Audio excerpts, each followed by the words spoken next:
Oi pessoal, aqui é o Bruno Aqui é o Hudson. e esse é mais um vídeo do Ouvido Pensante, o nosso canal de vídeo e de podcast sobre música e teologia. E hoje a gente vai começar uma coisa diferente aqui no nosso canal. Gostaria que o Hudson explicasse pra gente o que vai rolar a partir desse vídeo. A gente vai fugir um pouco das listas para ir para os vídeos temáticos. Então a gente fala e introduz aí nas redes sociais que esse daqui é um canal não só sobre música, mas sobre teologia, e a gente vai começar a explicar a parte da teologia, principalmente na questão de critérios de análise. Como que a gente chega para um trabalho de um artista e analisa ele, quais são os primeiros critérios que a gente usa pra gente pensar aquilo, pra gente criticar e analisar, que é as coisas que a gente faz, né, na verdade, assim. Então, passar pra vocês como que a gente analisa alguma coisa, como que a gente usufrui daquilo e, enfim, a partir daí já ir começando a traçar os critérios aí pra começar a falar de teologia e de espiritualidade mesmo. É isso? Exatamente. A gente tem a ideia de não só apresentar coisas legais, diferentes para você ouvir, mas também oferecer novas perspectivas para você apreciar mais profundamente, talvez aquele artista, aquela banda que você já curte, ouve há tanto tempo, mas quem sabe refinar os seus hábitos de escuta e o seu jeito de perceber a música. Claro que a gente não quer colocar a música dentro de um laboratório, né? Uma coisa meio matemática, mas a gente acredita que à medida que a gente se aprofunda em como a gente ouve a música, a gente contempla mais a fundo também as riquezas que a música tem a oferecer pra gente, não só no entretenimento e no prazer imediato de se ouvir uma música, né? Mas das reflexões que ela pode trazer, dos desafios, de como ela confronta a nossa visão de mundo e tudo mais. Isso para inaugurar então os nossos vídeos temáticos, para a gente começar a amarrar o que a gente acredita que seja um diferencial do que a gente vai compartilhar aqui, que são as relações entre música, espiritualidade, teologia. Isso é realmente muito precioso, então a gente espera que vocês aproveitem bastante. E como eu disse, mais do que apresentar e dar dicas legais para você, a gente quer ajudar você também a desfrutar mais refinadamente daquilo que você tem contato de música no dia a dia, que a gente acredita também que a música faz parte integralmente do nosso dia a dia, dá os contornos ali do nosso cotidiano, e a gente busca uma experiência mais rica com a música. Pensando numa experiência mais rica, agora introduzindo de fato o nosso tema, a gente queria falar hoje sobre exegese musical. É uma palavra diferente, de modo geral, principalmente se aplicada à música, mas a gente vai explicar desde o começo por que a gente escolheu essa palavra exegese musical. Hudson, o que é exegese? Nossa, essa é uma pergunta fácil, né?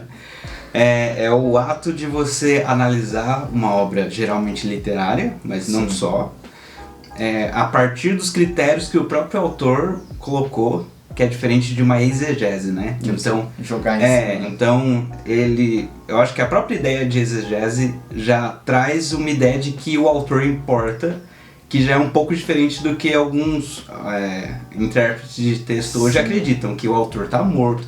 Então a pessoa que vai olhar para a música e vai falar, dane-se o que a pessoa pensou, eu acho que é esse daqui.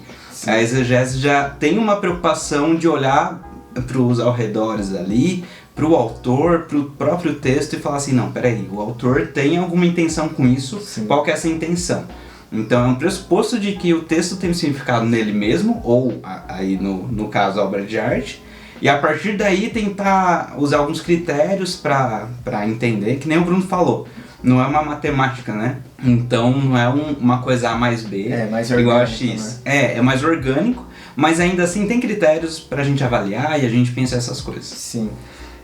Exegese é uma palavra que a gente encontra bastante nos cursos de teologia, né? E acho que é válido a gente explicar o que é, até porque a gente se propôs a falar sobre música e teologia. Quando a gente vai estudar exegese nos cursos de teologia, geralmente é dentro do campo de estudos bíblicos, que é a parte mais fundamental do estudo de um texto bíblico, que a gente vai a fundo em um texto para não correr o risco de fazer o oposto, que é o que o Woody comentou, que é a gente jogar sobre o texto a nossa interpretação. Então, na exegese, a gente olha para o contexto literário, o contexto histórico de um texto. Então, a gente, sei lá, vai estudar uma carta de Paulo, a gente olha para todo esse contexto para entender as intenções do autor, por que ele disse o que ele disse, qual era o seu propósito, quais eram as circunstâncias históricas ali. E isso faz com que a gente aprecie o texto em sua integralidade. E aí você pode pensar, mas qual que é a relação disso com a música, se a música é diferente de um texto escrito? É importante a gente ressaltar que texto, dá pra gente entender que texto não é só aquele material redigido assim, ou digitado, né? Uma redação. Texto é tudo aquilo que tem algo a dizer e que guarda algum significado a ser comunicado e interpretado. Então, um romance literário escrito, de fato, é um texto, mas um filme é um texto também. Uma série tem o seu texto, porque todos os artefatos culturais dizem alguma coisa. Então, as roupas dizem algo, as comidas dizem algo. Sabe aqueles episódios de MasterChef que as pessoas falam, minha ideia era contar uma história com esse prato. Por quê? Porque os artefatos culturais têm algo a dizer. Porque faz parte da natureza humana, né, inescapavelmente, a gente interpretar o mundo e responder às interpretações dele. Então as músicas, elas interpretam o mundo e elas convidam a gente a fazer a nossa interpretação também.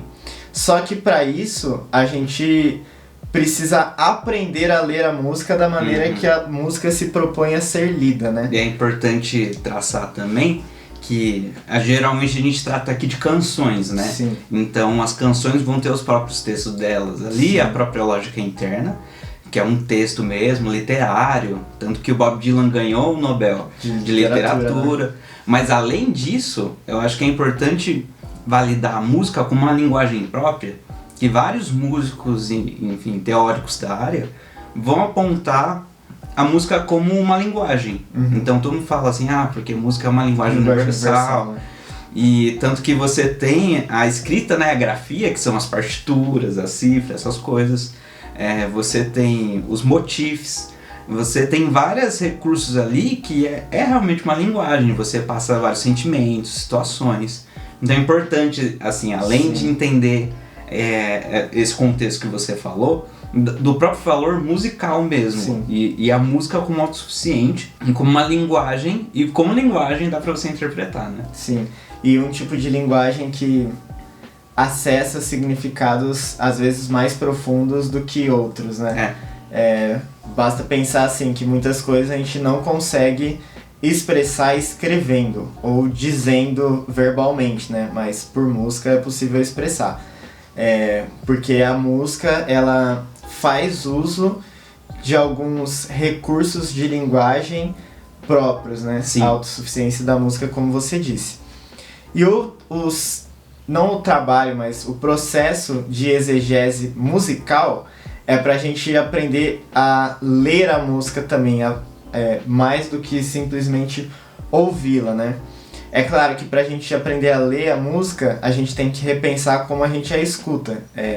Ouvir com atenção, ouvir com a motivação de apreciação e não só de consumo, né? Que é algo que a gente vai trazer bastante aqui.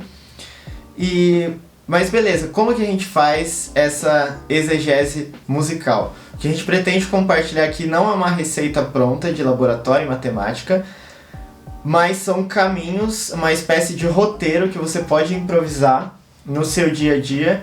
E eu penso que o nosso desejo maior assim é que você, aplicando isso às coisas que você gosta de ouvir, sejam canções ou álbuns, você experimente mais profundamente a linguagem da música.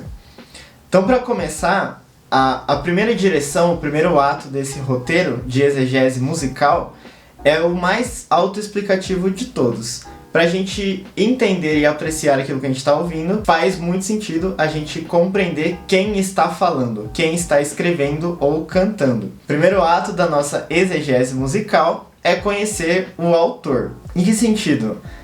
faz muita diferença a gente saber quem está cantando e quem está falando, né? Sim. E os próximos passos vão explicar mais a fundo isso. Mas é o primeiro passo, assim. Eu quero entender melhor o porquê essa música fala isso. Quero entender melhor a linguagem desse artista. Quero entender melhor as ideias que ele tem. Em primeiro lugar, a gente tem que conhecer o artista. Faz sentido pra você? Faz totalmente sentido. E é engraçado, assim, né? É o famoso página do Wikipedia. Então, nossa, gostei muito desse artista. Daí você vê lá. E outra coisa que eu acho que entra nisso que você tá falando, que às vezes a gente vai esbarrar com um negócio da indústria musical, que é o intérprete versus compositor. Sim. Que daí já esbarra um pouco nessa questão. Então, não sei se todo mundo sabe, mas nem sempre a música que um artista que nem a Beyoncé, principalmente a Beyoncé, né, tá cantando ali, foi ela que compôs. Que a gente tem aquela coisa no imaginário que se a pessoa tá cantando... Foi ela que fez. Foi ela que fez, é o que ela acredita. Então, às vezes você vai ver uma música você vê, assim, tá falando coisas horríveis na letra, assim, daí você fala, que horrível isso daqui. Daí você vai ver o autor e o compositor, o artista, e você vê que não tem nada a ver com aquilo. Então, será que não tem uma dissonância ali? Será que ele não tá querendo fazer uma crítica nessa música? Daí você já começa a ver algumas coisas. Outra coisa, por exemplo, também, às vezes acontece muito do artista, né, ter uma performance ali e o compositor não ter nada a ver com aquele ambiente ali sugerido. Então acontece muito nas músicas do pop, né, da Katy Perry, da Taylor Swift.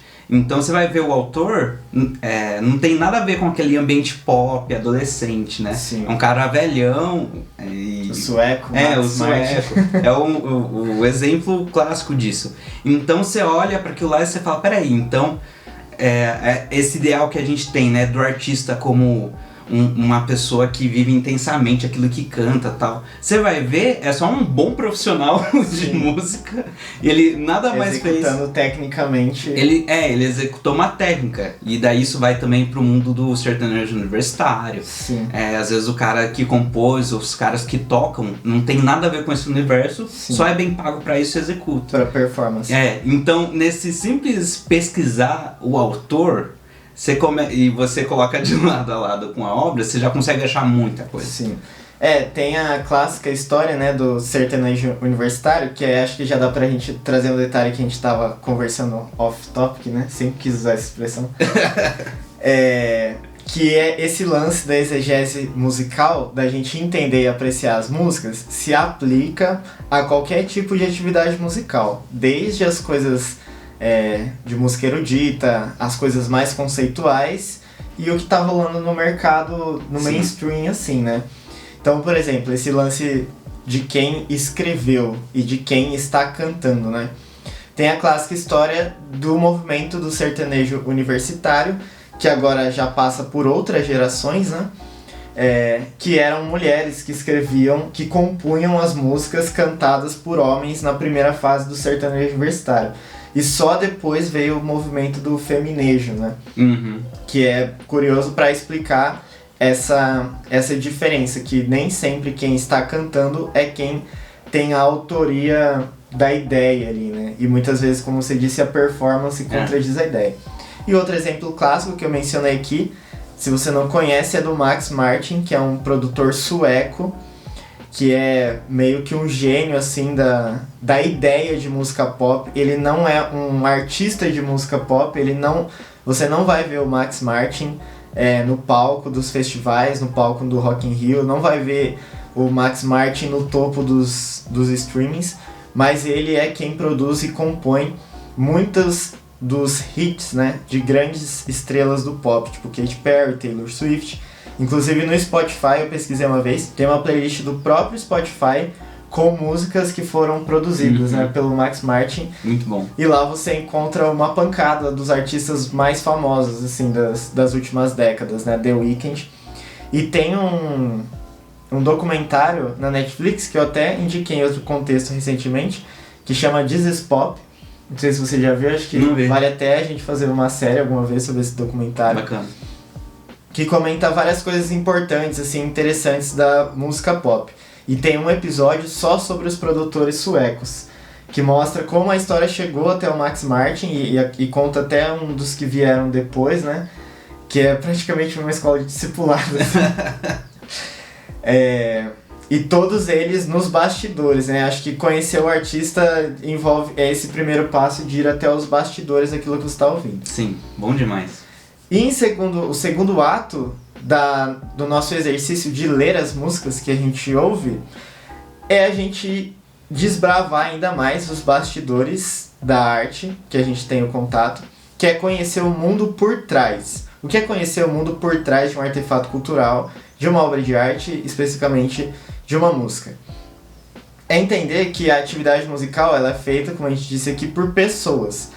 E pessoas são complicadas, né?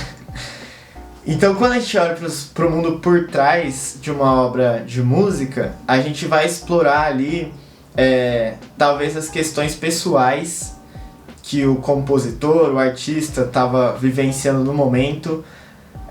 Isso pode dar pistas das visões de mundo, dos compromissos do coração, como a gente costuma dizer, desse artista, porque não são pessoas artificiais, né, que estão escrevendo música, são pessoas reais, com desejos, com expectativas, com esperanças, e tudo isso acaba desaguando na música.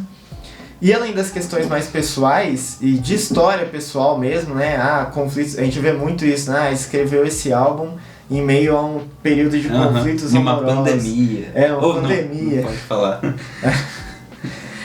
Que na verdade é o que apareceu muito, tem aparecido ainda muitas resenhas, né, de álbuns que estão saindo que foram escritos no contexto... Nesse contexto, que todo mundo já sabe. Enfim, tem muito isso, frustrações amorosas. O artista escreveu isso, que ele estava em um momento de frustrações amorosas. Divórcio, né? Divórcio, luto, conflitos existenciais, a gente vê muito isso, se depara facilmente com isso, né? E tem também as questões mais amplas, que são os contextos culturais, o contexto político e as influências artísticas. Acho que para falar primeiro dos contextos culturais e políticos, né? A gente entende muito melhor muitas coisas que a gente ouve quando a gente tem ideia do que estava acontecendo no mundo em determinado período. Porque a música, que é uma atividade humana, significa que é uma atividade histórica, né? Então ela surge de um período específico.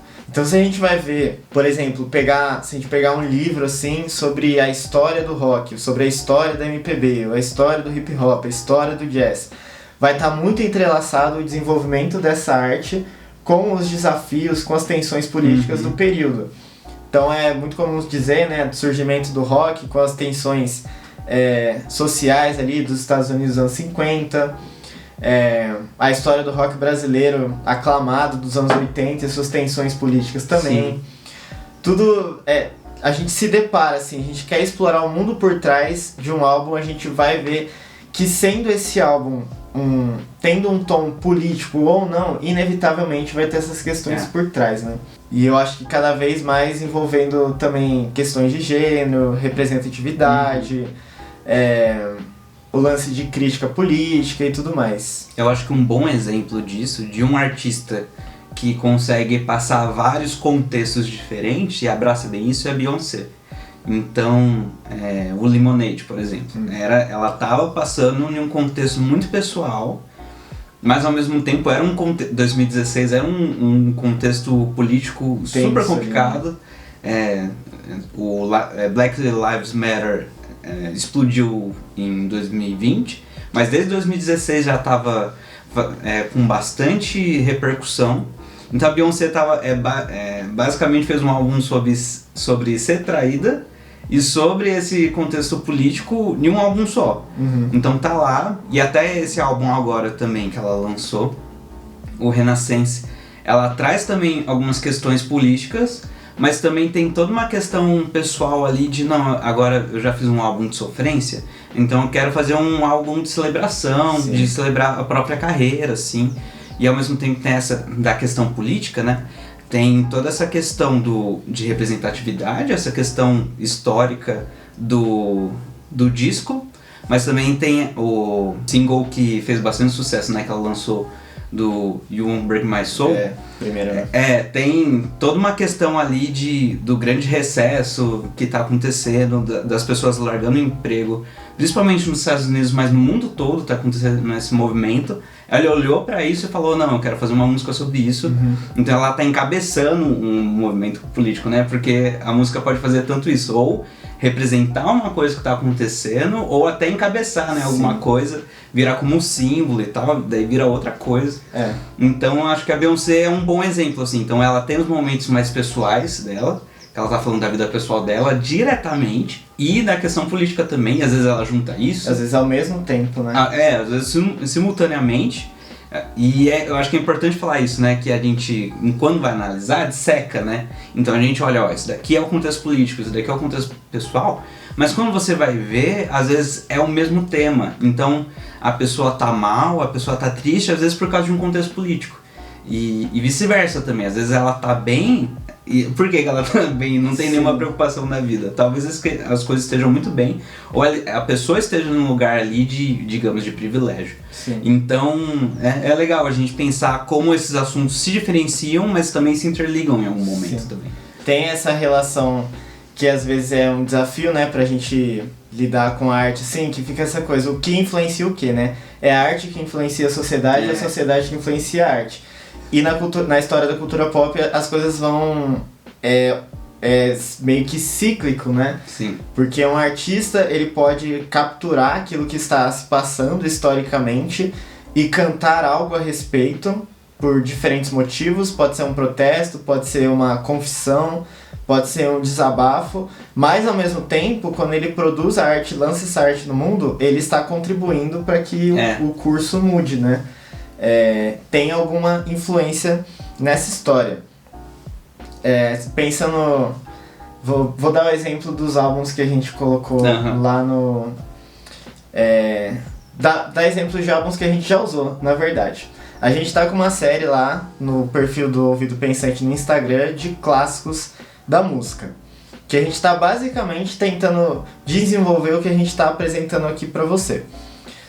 E a gente falou sobre 2 álbuns que foram lançados em 2002. Aí a gente pode juntar as peças desse quebra-cabeça da relação entre história e arte. O que aconteceu em 2001, que marcou o mundo todo? Os atentados de 11 de setembro, principalmente nos Estados Unidos. Os álbuns que a gente comentou recentemente completaram 20 anos. E se a gente for investigar outros álbuns que estão completando 20 anos, a grande maioria deles vai se referir ou vai, mesmo que não diretamente, vai aludir a esse momento histórico, né? Sim. Por exemplo, no ano passado, o This Is It do Strokes completou 20 anos, porque é um álbum de 2001, o começo lá do revival pós-punk do indie. E tem uma faixa que foi retirada do álbum no momento, porque era uma faixa que criticava a polícia de Nova York e criticava a polícia de Nova York. A faixa foi composta antes do 11 de setembro, foi lançada depois. E aí ficou aquele clima, vamos criticar a polícia de Nova York, um mega esforço para lidar com uma crise na cidade, né? Então não escapa desse contexto social e político.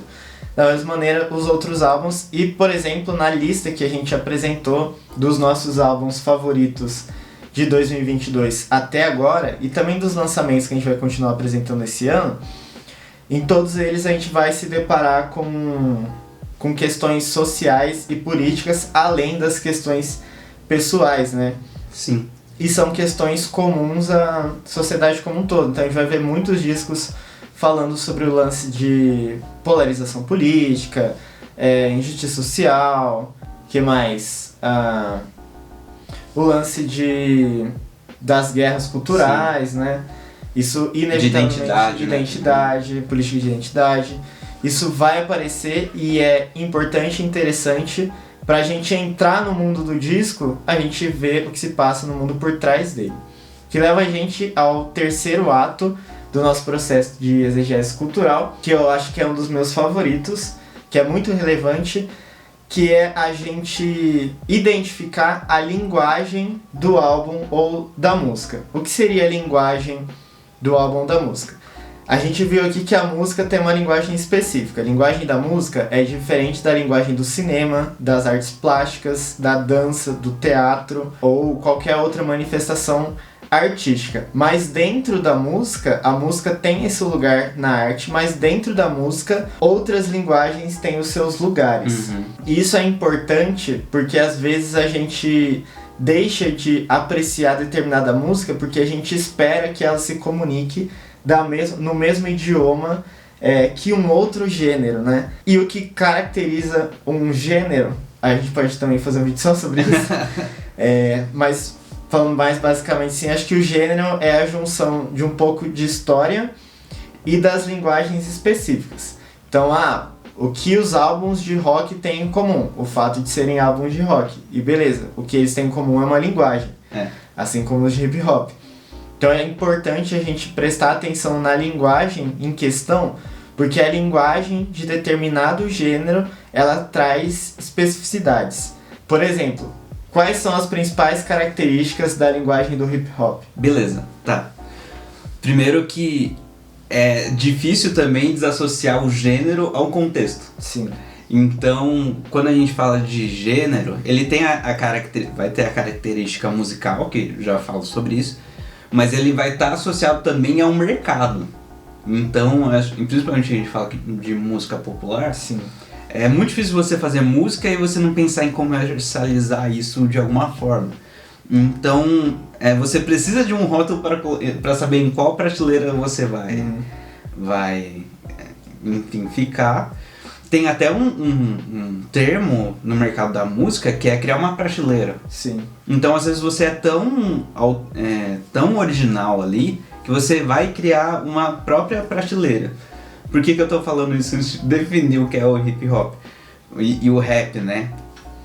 Porque ele vai ter algumas características ali da música. Então, por exemplo, a rima, ser um flow mais rápido, ser um negócio quase recitado, mas tem uma melodia ali, então uma rítmica muito forte.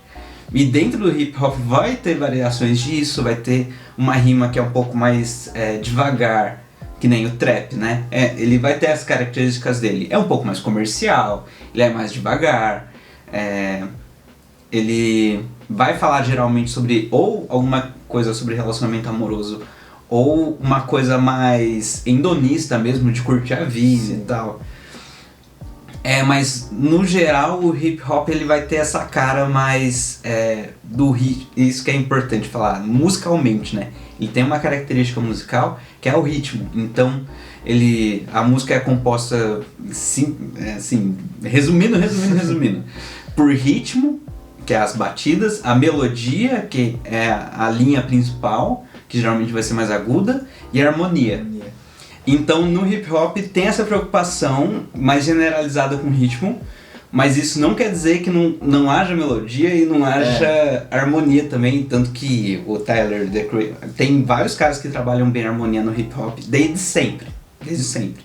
Mas o Tyler, The Creator, é um cara que, por exemplo, gosta muito de harmonia, ele faz rap, mas ele gosta muito de harmonia, estuda, é apaixonado até por alguns caras da música brasileira. Então, além dessa questão musical, vai ter a parte política. E daí... Que acho que um gênero tem muito lance dos temas também, né? Tem. Que acabam caracterizando mais um tema. Tem.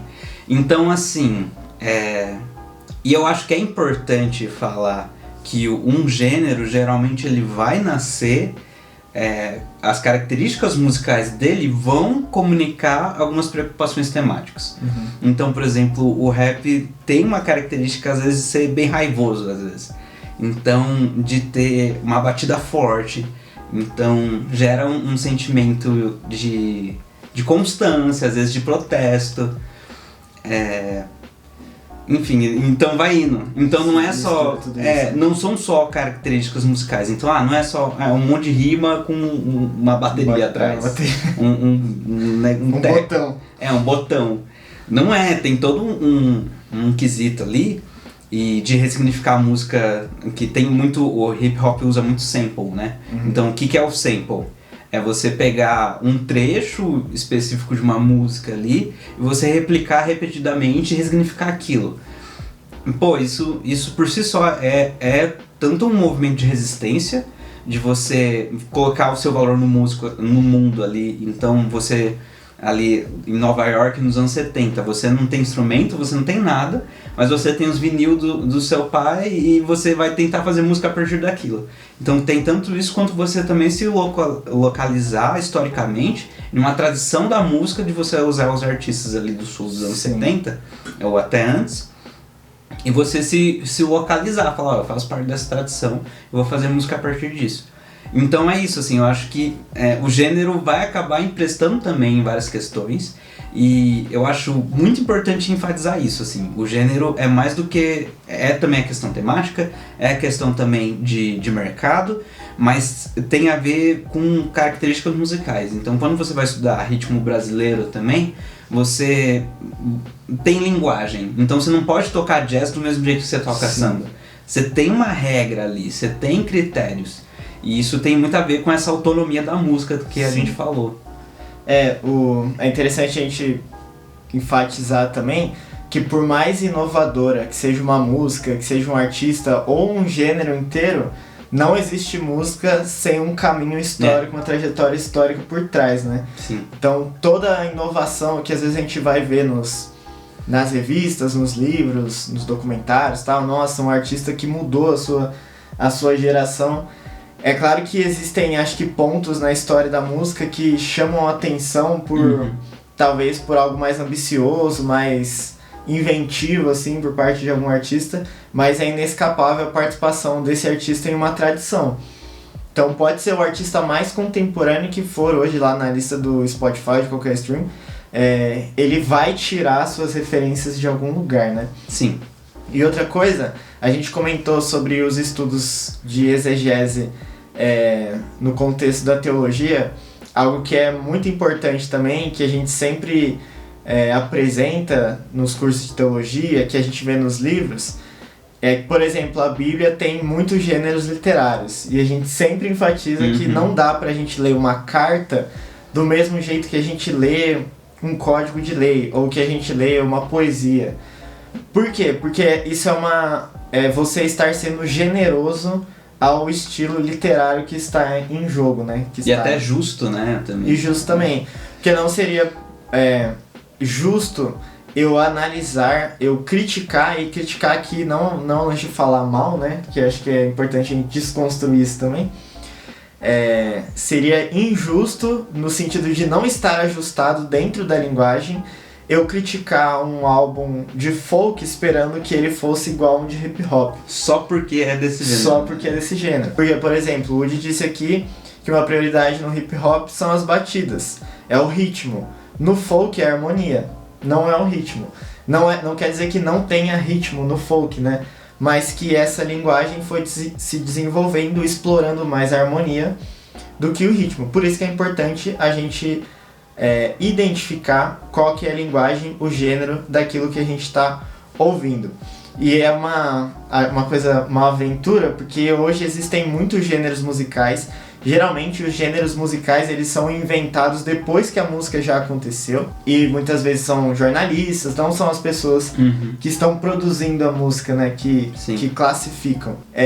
Mas é uma questão didática também, pra gente se localizar musicalmente. Além da gente identificar a linguagem daquilo que a gente está ouvindo e valorizar as suas características, suas metáforas, as instrumentações, o tipo de sonoridade, tudo isso conta. Existe um outro ato também de exegese musical, que é a gente perceber o que a gente chama de indicadores fragmentados em determinada música ou álbum. O que são indicadores fragmentados? Essa ideia, obviamente, não é nossa, tá? Essa ideia é de um teólogo que chama N.T. Wright, Norman Thomas Wright, e ele tem um livro falando sobre indicadores fragmentados que, segundo ele, são aspectos essenciais da experiência humana que a gente consegue vislumbrar, mesmo que de modos fragmentados, meio quebrados ali, nas expressões culturais. E quais são esses indicadores fragmentados, então? Ele coloca 7. justiça, amor ou relacionamentos, espiritualidade, beleza, verdade, poder e justiça.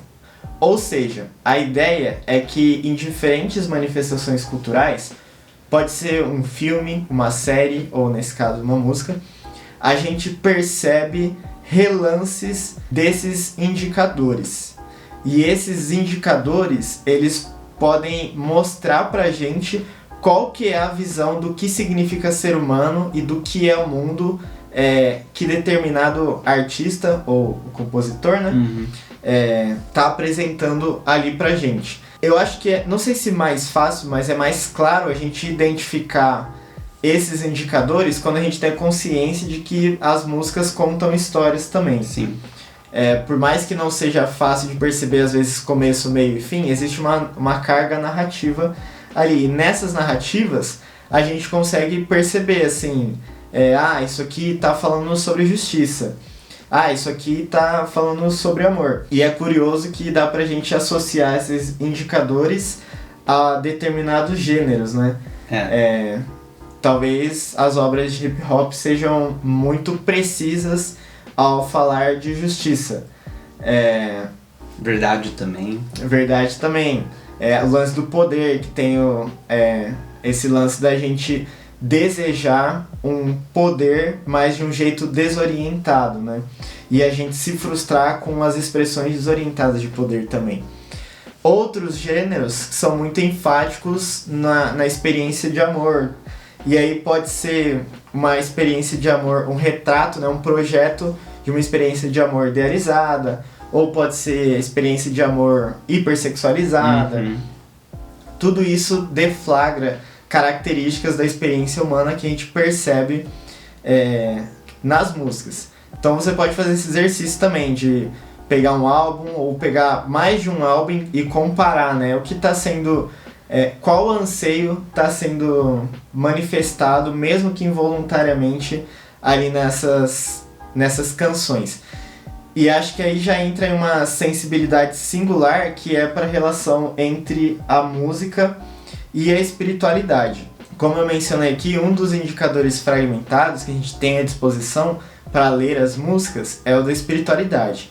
O indicador fragmentado da espiritualidade é basicamente o nosso desejo por pertencer e se relacionar e se encontrar com algo além de nós mesmos. E obviamente o teólogo N.T. Wright, ele indica que é a revelação de Deus que supre que responde a esse anseio, né? Mas a espiritualidade, ela é muito forte na música, porque por todo o lance, né, a música é uma linguagem universal, a música expressa os meus sentimentos e tal. Existe um desejo muito forte por espiritualidade, mesmo nas músicas que se negam ter um pano de fundo espiritual. Então, às vezes, é involuntário. Eu lembrei, por exemplo, do disco que eu mencionei na nossa lista de favoritos do ano, que é o do Tim Bernardes, que ele fala muito, né, sobre a beleza nas coisas invisíveis. Tem uma música, inclusive, que chama Beleza Eterna. Realmente lindo, que é esse lance da gente contemplar a nossa experiência comum e perceber beleza nisso. A gente vê aqui tanto espiritualidade quanto beleza. E aí entra também uma virtude da exegese musical, que é ter a sensibilidade para os anseios humanos que estão representados na música. Muito bom, é legal pensar essa questão de onde a espiritualidade encaixa na música popular, porque às vezes ela vai ser super confessional. Então, por exemplo, a gente estava citando o álbum do Kendrick. Pô, o cara tá com uma coroa de espinho na capa, assim, não tem como ser mais explícito que isso. Então ele tá lá com os braços abertos, que nem Jesus no clipe dele também. Tá toda hora falando de Jesus. O Kendrick fala muito sobre espiritualidade. O rap, no geral, tem essa característica, principalmente de nascer ali no contexto norte-americano, batista.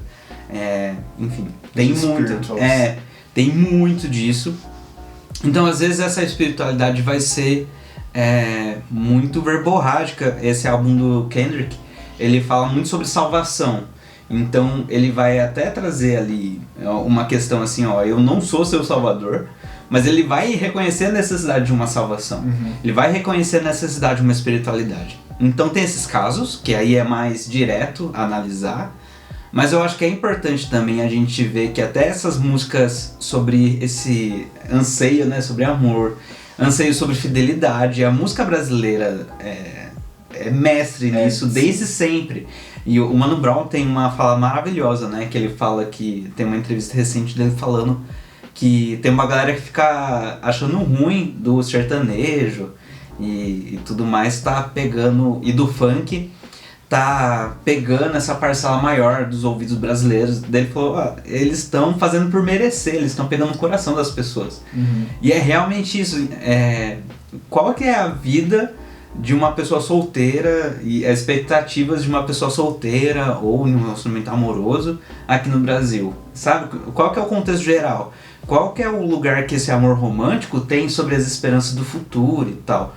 Então, por exemplo, as músicas de sertanejo que falam sobre fidelidade, será que a fidelidade não tem um lugar importante aí, sabe? Sobre quem a gente é, se a gente consegue achar qualquer segurança no mundo. Querendo ou não, são perguntas filosóficas. São perguntas filosóficas. Às vezes, perguntas filosóficas em letras toscas. Não, total. Não toscas, mas mesmo na irreverência assim, da música pop tem coisas muito profundas. E às vezes é uma música falando sobre fidelidade, mesmo que haja falta de fidelidade, não significa que não é importante, né? Talvez, acho que a palavra denúncia também é muito útil para a gente pensar sobre os indicadores fragmentados, que as músicas podem não estar reforçando, isso aqui a gente precisa de justiça, a gente precisa de verdade, precisa de liberdade, mas ela está denunciando a nossa falta disso, né? Sim. Nossa falta de liberdade verdadeira, nossa falta por beleza, nosso desejo por um amor que vai além das especulações, expectativas das músicas, né? E o lance também das promessas de redenção. Sim. Tem um autor que eu leio que ele costuma dizer que os textos culturais, lembrando que textos são diferentes manifestações culturais, eles não só dizem alguma coisa, mas eles fazem algo enquanto dizem. Então eles fazem promessas. Isso é muito típico em propagandas, comerciais de TV, por exemplo, né? Uma promessa para a sua vida. Tá te prometendo algo. Mas a gente, imerso assim, nesse mundo da música pop, a gente começa a perceber que muitas músicas estão prometendo pra gente algo, né? Podem prometer a satisfação, o prazer sexual, podem prometer um amor idealizado, podem prometer uma liberdade, sim, pra você ser quem você quer ser. Um bem de consumo, um bem de consumo. Isso é inescapável também. Então, recapitulando os nossos atos de um roteiro para exegese musical, a gente falou aqui sobre a importância de conhecer o artista, ou o autor desse texto cultural, o mundo por trás da música ou do álbum, que envolve as questões pessoais, os conflitos pessoais, as tensões políticas, as influências artísticas também, em quem o artista se inspirou, né? E isso vai levar a gente para o próximo passo, que é o que a gente comentou da linguagem, do gênero de determinada música. Então, alguns álbuns, um álbum pode ter uma tendência mais psicodélica, porque o artista se inspirou em artistas que têm essa linguagem. E assim ou porque usava também. Também. Isso tem a ver com o que a gente comentou também, de que mesmo a música mais inovadora tem lastro histórico. Vem de uma tradição cultural.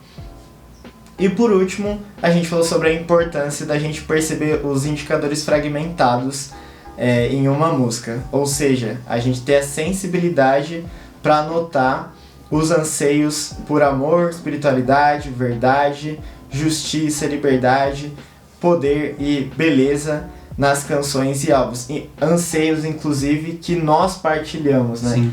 A música ressoa anseios do nosso coração de modo geral.